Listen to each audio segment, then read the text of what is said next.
السلام علیکم دوستو۔ ایک سبزی فروش کیسے مشرق وسطی اور خاص طور پر لبنان کی اتنی طاقتور شخصیت بن گیا کہ اس نے اسرائیل جیسے ملک پر بھی خوف طاری کر دیا۔ دوستو، میں بات کر رہا ہوں حزب اللہ کے اہم رہنما حسن نصر اللہ کی، کہ جن کی وجہ سے حزب اللہ کو لبنان کی سیاست میں ایک اہم کردار ملا اور جنہوں نے خود کو ایک مضبوط شخصیت کے طور پر منوایا۔ جیسا کہ آپ جانتے ہوں گے کہ اسرائیل اور حماس کی جنگ میں حزب اللہ بھی اب کود پڑا ہے اور لبنان کی طرف سے بھی اسرائیل پر حملے کیے جا رہے ہیں۔ اور آپ کو یہاں پر یہ بھی بتاتے چلیں کہ حسن نصر اللہ کی حزب اللہ وہ جماعت ہے کہ جس نے اسرائیل کو حماس سے زیادہ نقصان پہنچایا ہے۔ دوستو، حسن نصر اللہ کی پیدائش لبنان میں خانہ جنگی شروع ہونے کے کچھ عرصے بعد ہوئی تھی۔ حسن نصر اللہ بیروت کے مشرق میں ایک غریب محلے میں پیدا ہوا۔ ان کے والد ایک چھوٹی سی سبزی کی دکان کے مالک تھے اور حسن ان کے 9 بچوں میں سب سے بڑے تھے۔ تو لبنان کی خانہ جنگی ایک تباہ کن جنگ تھی کہ جس نے بحیرہ روم کے اس چھوٹے سے ملک کو 15 سال تک اپنی لپیٹ میں رکھا، اور اس دوران لبنانی شہری مذہب اور نسل کی بنیاد پر ایک دوسرے سے لڑے۔ اس دوران مسیح اور سنی ملائشیا گروپوں پر یہ الزام لگا کہ وہ بیرونی ممالک کی مدد حاصل کرتے ہیں۔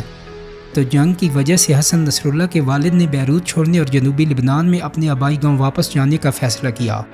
دوستو، حسن نصر اللہ 15 سال کی عمر میں اس وقت کے سب سے اہم لبنانی شیعہ سیاسی عسکری گروپ کے رکن بن گئے کہ جس کا نام امل مومنٹ تھا۔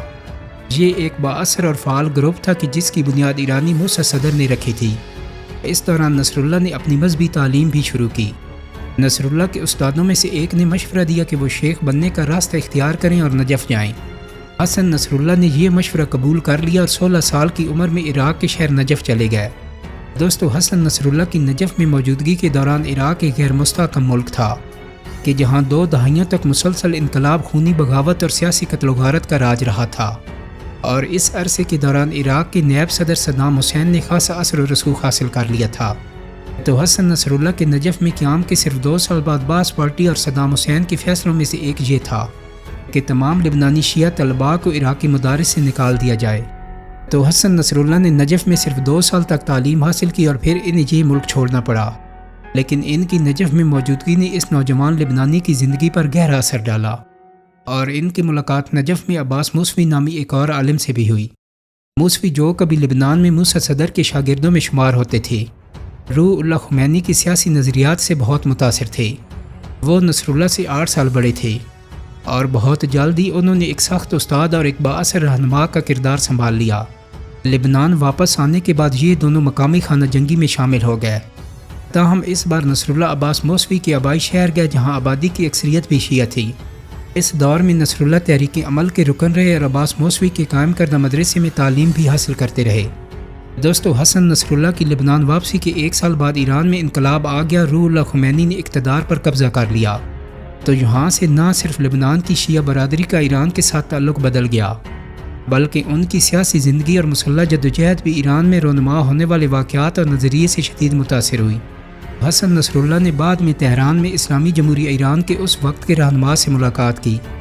خمینی نے انہیں لبنان میں اپنا نمائندہ مقرر کر دیا، تو یہیں سے حسن نصر اللہ کے ایران کے دوروں کا آغاز ہوا اور ایرانی حکومت میں فیصلہ ساز اور طاقت کے مراکز سے ان کے تعلقات قائم ہوئے۔ ایران نے لبنان کی شیعہ برادری کے ساتھ تعلقات کو بہت اہمیت دی، اور مشرق وسطی میں اسرائیل کی وجہ سے فلسطینی تحریک بھی ایران کی خارجہ پالیسی کی اہم ترین ترجیحات میں شامل تھی۔ دوستو، اس عرصے کے دوران خانہ جنگی میں گھرا لبنان فلسطینی جنگجوؤں کے لیے ایک اہم اڈہ بن گیا تھا، اور قدرتی طور پر بیروت کے علاوہ جنوبی لبنان میں بھی ان کی مضبوط موجودگی تھی۔ تو لبنان میں بڑھتی ہوئی عدم استحکام کے درمیان اسرائیل نے لبنان پر حملہ کر دیا اور اس ملک کے اہم حصوں پر تیزی سے قبضہ کر لیا۔ اسرائیل نے دعویٰ کیا کہ اس نے فلسطینی حملوں کا مقابلہ کرنے کے لیے لبنان پر حملہ کیا ہے۔ تو اسرائیل کے حملے کے فوراً بعد ہی ایران میں پاسداران انقلاب اسلامی کے فوجی کمانڈروں نے لبنان میں ایران سے وابستہ عسکری گروپ قائم کرنے کا فیصلہ کیا۔ دوستو، یہ تحریک حزب اللہ تھی اور حسن نصر اللہ اور عباس موسوی ان لوگوں میں شامل تھے کہ جنہوں نے عمل تحریک کے کچھ دیگر ارکان کے ساتھ اس نئے قائم ہونے والے گروپ میں شمولیت اختیار کی۔ تو اس گروہ نے بہت جلد لبنان میں اسرائیلی افواج کے خلاف مسلح کارروائیاں کر کے خطے کی سیاست میں اپنا نام قائم کر لیا۔ دوستو، جب حسن نصر اللہ نے حزب اللہ میں شمولیت اختیار کی تو ان کی عمر صرف 22 سال تھی اور وہ نوآموز سمجھے جاتے تھے، تاہم نصر اللہ کی ایران سے تعلقات دن بدن گہرے ہوتے جا رہی تھی، تو انہوں نے اپنی دینی تعلیم کو جاری رکھنے کے لیے ایران کے قم شہر جانے کا فیصلہ کیا۔ نصر اللہ نے 2 سال تک قم میں تعلیم حاصل کی اور اس عرصے کے دوران فارسی سیکھنے کے ساتھ ساتھ ایرانی اشرافیہ میں بہت سے قریبی دوست بنائے۔ لبنان واپسی پر ان کے اور عباس موسوی کے درمیان ایک اہم اختلاف پیدا ہو گیا۔ اس وقت موسوی شام کے صدر حافظ الاسد کے حامی تھے، لیکن نصر اللہ نے اصرار کیا کہ حزب اللہ کی توجہ امریکی اور اسرائیلی فوجوں پر حملوں پر مرکوز رہنی چاہیے۔ اس طرح نصر اللہ حزب اللہ میں اقلیت بن گئے، لیکن کچھ عرصہ بعد انہیں ایران میں حزب اللہ کا نمائندہ مقرر کر دیا گیا۔ وہ ایک بار پھر ایران واپس آئے لیکن حزب اللہ سے دور ہو گئے۔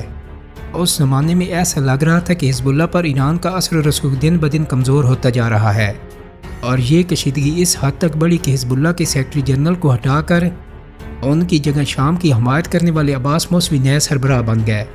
لیکن طفیلی کی برطرفی کے بعد حسن نصر اللہ واپس آ گئے اور عملی طور پر حزب اللہ کے نائب بن گئے، لیکن عباس موسوی کو حزب اللہ کا جنرل سیکرٹری منتخب ہونے کے 1 سال سے بھی کم عرصے میں اسرائیلی ایجنٹوں نے قتل کر دیا، اور اسی سال 1992 میں اس گروپ کی قیادت حسن نصر اللہ کے ہاتھ میں چلی گئی۔ اس وقت ان کی عمر 32 سال تھی، اور لبنان کی اندرونی خانہ جنگی کے خاتمے کو بھی 1 سال گزر چکا تھا۔ تو نصر اللہ نے ملک میں حزب اللہ کی سیاسی شاخ کو اپنی عسکری شاخ کے ساتھ ساتھ ایک سنجیدہ کھلاڑی بنانے کا فیصلہ کیا، اور اس حکمت عملی کے نتیجے میں حزب اللہ لبنانی پارلیمنٹ کی 8 نشستیں جیتنے میں کامیاب ہو گئی۔ دوستو، طائف معاہدے کے تحت کہ جس نے لبنان کی خانہ جنگی کا خاتمہ کیا تھا، حزب اللہ کو اپنے ہتھیار رکھنے کی اجازت دی گئی تھی، لیکن اس وقت اسرائیل نے جنوبی لبنان پر قبضہ کر رکھا تھا اور حزب اللہ مسلح تحریک چلا رہی تھی۔ لبنان کے حزب اللہ گروپ کو ایران کی مالی مدد مل رہی تھی، اور یوں حسن نصر اللہ نے ملک میں سکولوں، ہسپتالوں اور خیراتی اداروں کا ایک وسیع نیٹ ورک تشکیل دیا، اور یہ فلاحی پہلو لبنان میں حزب اللہ کی سیاسی تحریک کی شناخت کا ایک اہم جزو بن گیا۔ دوستو، حسن نصر اللہ کی قیادت میں حزب اللہ گروپ کی مقبولیت میں نمایاں اضافہ ہوا، اور سن 2000 میں اسرائیل نے اعلان کیا کہ وہ لبنان سے مکمل طور پر نکل جائے گا اور اس ملک کے جنوبی علاقوں پر قبضہ ختم کر دے گا۔ تو حزب اللہ گروپ نے اس تقریب کو ایک عظیم فتح کے طور پر منایا، اور اس فتح کا سر حسن نصر اللہ کے نام لکھا گیا۔ یہ پہلا موقع تھا کہ جب اسرائیل نے امن معاہدے کے بغیر کسی عرب ملک کی سرزمین کو یک طرفہ طور پر چھوڑا تھا، اور خطے کے بہت سے عرب شہریوں کی نظر میں اسے ایک اہم کامیابی قرار دیا گیا۔ تاہم اس وقت سے لبنان کے ہتھیاروں کا مسئلہ لبنان کے استحکام اور سلامتی سے متعلق اہم سوالات میں سے ایک بن گیا، اور لبنان سے اسرائیل کے انخلاء کی وجہ سے حزب اللہ گروپ کے مسلح رہنے کی قانونی حیثیت ختم ہو گئی۔ تو غیر ملکی طاقتوں نے حزب اللہ کو غیر مسلح کرنے کی درخواست کی، لیکن اس سے حسن نصر اللہ نے کبھی اتفاق نہیں کیا۔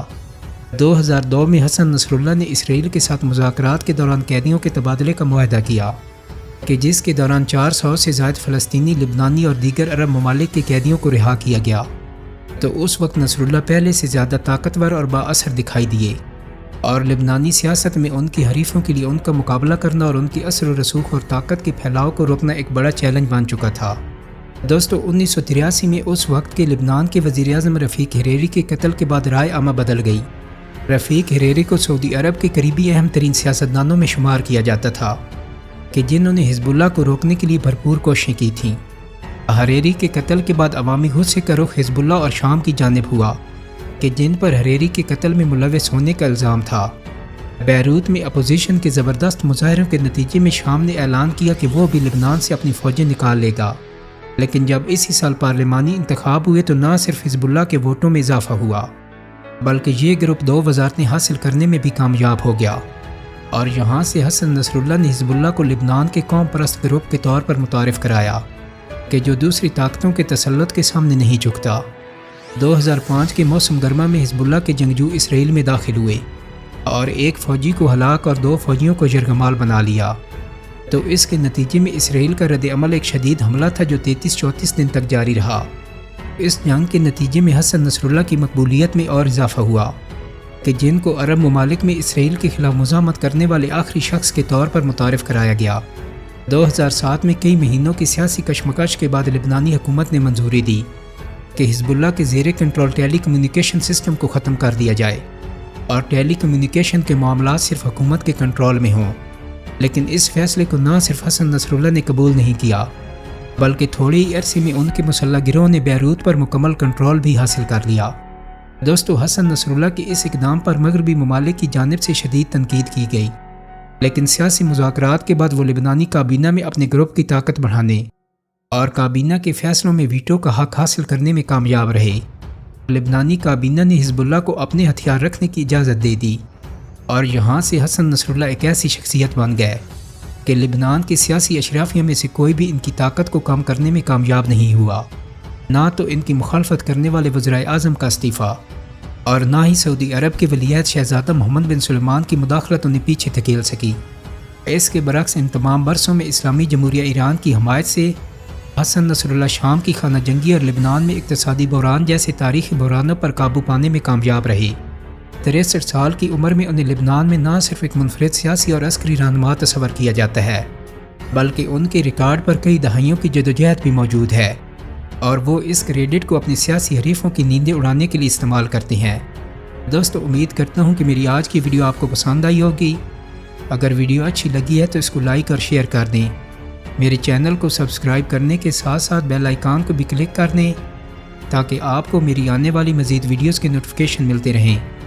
بہت جلد ہی ایک نئی ویڈیو کے ساتھ ملاقات ہوگی۔ اپنا بہت سارا خیال رکھیے گا۔